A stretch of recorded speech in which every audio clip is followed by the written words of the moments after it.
All right, welcome. Today, we're cracking open the Storyteller's Toolkit, and we're looking at one of the most powerful tools inside verb tenses. Now, I know what you're thinking grammar, right? Ugh. But what if I told you these are actually the secret to controlling time itself in your stories? Let's unlock that toolkit and see how it all works. So, this is the big question we're going to tackle. How does one little word do so much work? Because, behind every single verb, every action word, there's kind of this hidden clock. By the end of this, you'll know exactly how to read it. And even better, how to set it yourself. Okay, first things first, we need a map. And the map of time is, believe it or not, incredibly simple.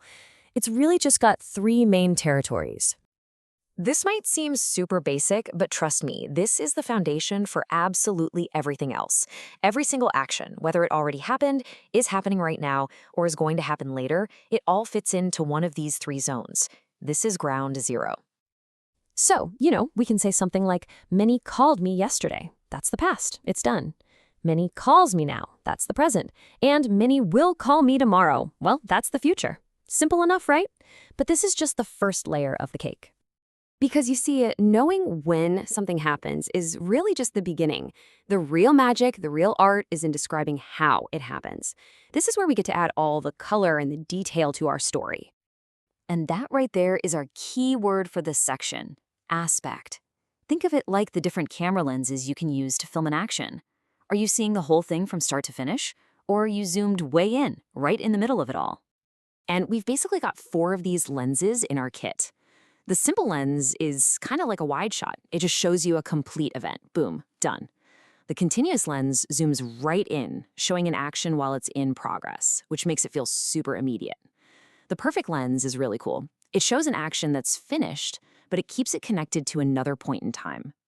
And then perfect continuous, that one really focuses on how long an action has been going on. Each lens gives the story a totally different feel. All right, and now this is the moment where it all just clicks into place.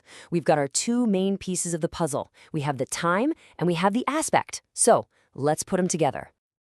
This is it. This is the master formula. It's like a combination lock, really. You just pick a time, past, present, or future, and you pair it with an aspect, one of those 4 camera lenses. And just like that, you unlock the entire system, all 12 tenses. And here it is. This grid lays out our entire toolkit. Just look at the difference between Minnie walks home. That's a simple, routine fact. And Minnie is walking. That feels like it's happening this very second.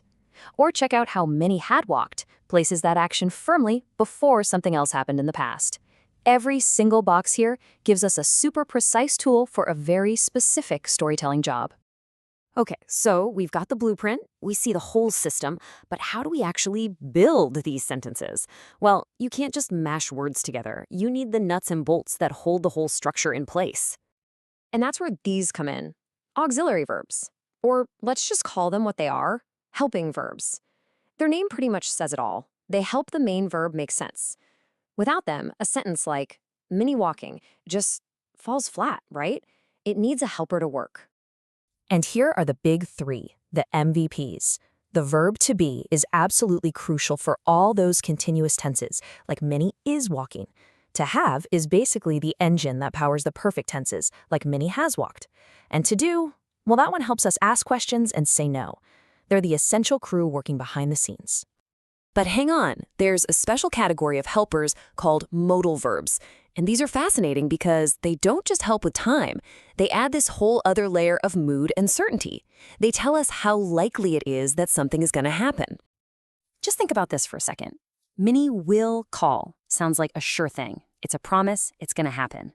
But change just that one little word to Minnie may call, and poof, suddenly it's just a possibility. That one tiny verb completely changes our expectations. That's what I call precision.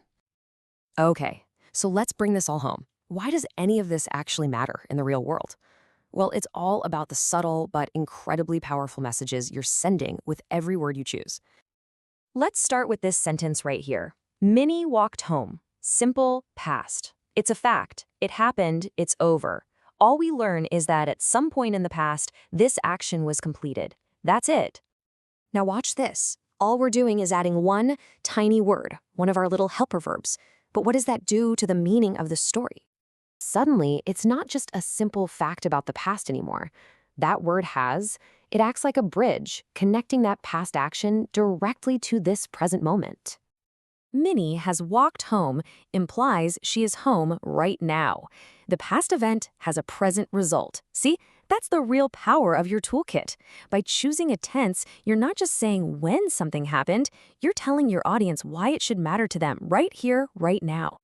So the next time you write something or even just speak, remember this toolkit. You're not just following some dusty old rule in a grammar book, you are making a creative choice. You are the director of your story, and the tense you choose, that's your camera. It decides what your audience sees and how they see it. So the only question left is, what perspective will you choose?